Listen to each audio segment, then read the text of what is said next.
Picture it: exposed brick, the oat milk steamer hissing at 8 a.m. Regulars who know your name before you know theirs. A little corner of the neighborhood that's yours. Sounds simple.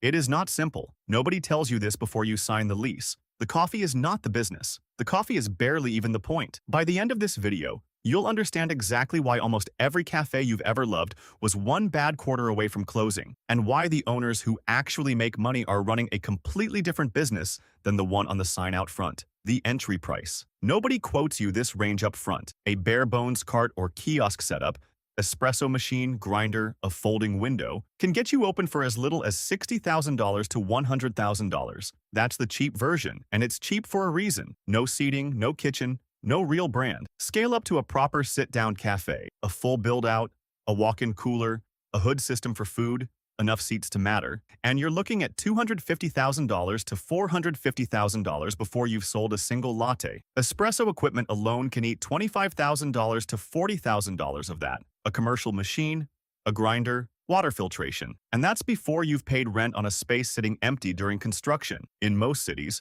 2 to 4 months of dead rent before you've made $1. Here's the part that catches first-time owners completely off guard. You don't get to renegotiate the lease you sign. Most cafe leases in dense commercial corridors come with a percentage rent clause. You pay a base rent, plus a cut of your gross sales once you cross a set threshold. In plain language, the better you do, the more your landlord takes, on top of the base you already owe. It sounds fine when you're projecting rosy numbers in a spreadsheet. It stops sounding fine the month you have a great July and watch a chunk of the upside get skimmed off before you see it. Then there's the equipment you inherit if you're buying an existing cafe rather than building new. An espresso machine with 40,000 pulls on it. A walk-in compressor nobody's serviced in 3 years. You don't find out what's actually broken until it breaks on you, usually in the first 6 months. Buried in almost every commercial lease is a mechanism that can quietly wreck the whole model years later. A common area maintenance (CAM) clause, where your share of the building's shared costs, the parking lot, the roof, the landscaping, can be rebilled to you retroactively. We'll come back to that. Cafe revenue isn't one number. It's 4 separate streams stacked on top of each other, and almost none of them look like coffee. Stream 1. Drink sales. A cup of espresso costs roughly 20 to 30 cents in raw beans. Sold as a $4.50 latte, that's a gross margin north of 85% on the beverage alone, which is exactly why every cafe pushes espresso drinks over drip coffee. Stream 2. Food attachment. A pastry that costs a cafe $1.10 to source,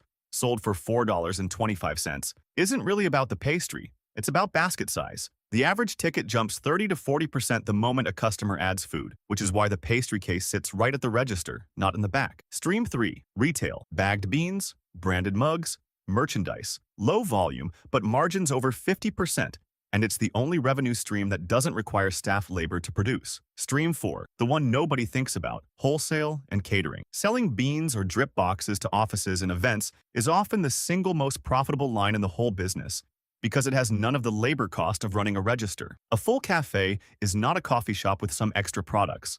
It's 4 different businesses wearing one apron. Now, the other side of the ledger, and this is where the fantasy dies. Labor is the single biggest line item in almost every cafe, typically 28 to 35% of revenue. Baristas, plus a shift lead, plus someone doing inventory and books. That's real payroll whether you sold 10 lattes that hour or 0. Rent in a good location typically runs 8 to 12% of revenue if you're doing well, and a punishing 20% plus if you're not, because rent doesn't move when sales do. Cost of goods, beans, milk, cups, lids, pastries, usually lands around 28 to 32% of revenue, and it's the one line item that's been getting worse for years, not better, as green coffee prices climb. Utilities, insurance, credit card processing fees, equipment maintenance, another 10 to 15% quietly every single day. The line that matters is this: these costs don't shrink just because a slow Tuesday shows up. The espresso machine still needs to run. The lease is still due on the 1st. A cafe with $0 in sales at 7 a.m.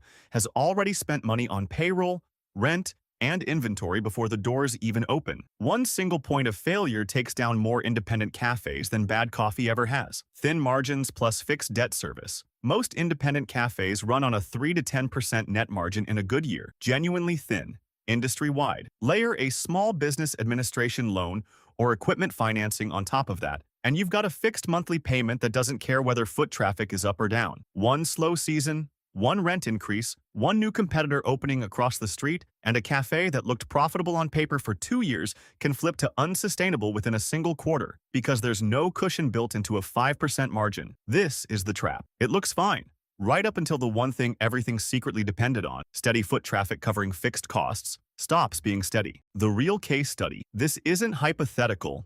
It happened this year. Compass Coffee, a Washington, D.C. roaster and cafe chain that had built a real following as a hometown rival to Starbucks, filed for Chapter 11 bankruptcy protection on January 6, 2026. The filing followed a court judgment over unpaid rent and a lawsuit from a co-founder, with the company pointing to a changing retail landscape in the nation's capital. The company didn't collapse all at once. 10 specific locations closed, 6 in D.C., 3 in Northern Virginia, 1 in Maryland, while 17 others stayed open, but at risk. The Ivy City Roasting Facility, a key production hub, was shut down as part of the restructuring. Then came the sale process. London-based cafe Nero submitted a stalking horse bid of $2.9 million for the brand and its remaining assets, and the auction that followed ran 24 rounds of bidding among 5 different groups over 3 days, pushing the final price above that opening number. One private equity bidder was disqualified mid-auction for not having the capital to close.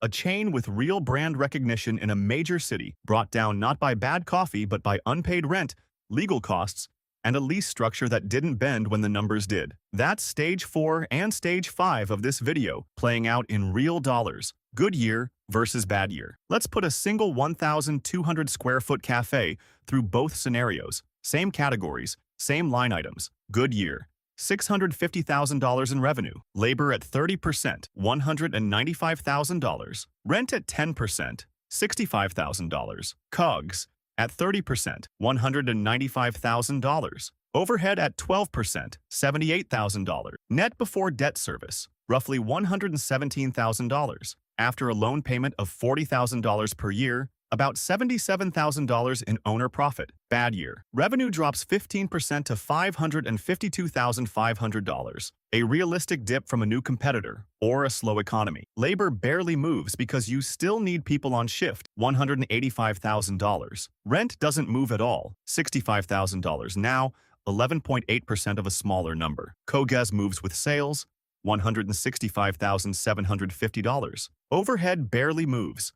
$75,000. Net before debt service, roughly $61,750. After the same $40,000 loan payment, about $21,750 left over. A 15% dip in sales, not a catastrophe, just a normal bad year, wipes out 72% of the owner's take-home profit because rent, debt, and most of labor don't flex with revenue. That's the gap. That's the whole risk of this business in one number. Why people still buy cafes anyway? So why does anyone still open one, knowing all this? Because for a lot of owners, the cafe was never really the business. The cafe is what pays for something else. A retail lease in a growing neighborhood builds relationships with a landlord that lead to better deals on the next space. A loyal daily customer base is an asset that can be sold to a chain, to a new owner, independent of whatever the coffee itself was worth that year. And for some owners, a cafe is simply the cheapest way to buy yourself a seat in a neighborhood, a reason to be known, a base of operations. The actual return isn't on the P&L at all. So here's the two ledgers again, side by side. A good year clears roughly $77,000. A completely ordinary bad year clears $21,750. Same location, same owner, same coffee. A 15% swing in foot traffic is the entire difference between a business and a hobby that pays its own rent. The coffee shop isn't really the business. The fixed costs sitting underneath it, the rent that never moves, the labor that never fully shrinks, the debt payment due on the first, those are the real business. And the coffee is just what you sell to try and outrun them.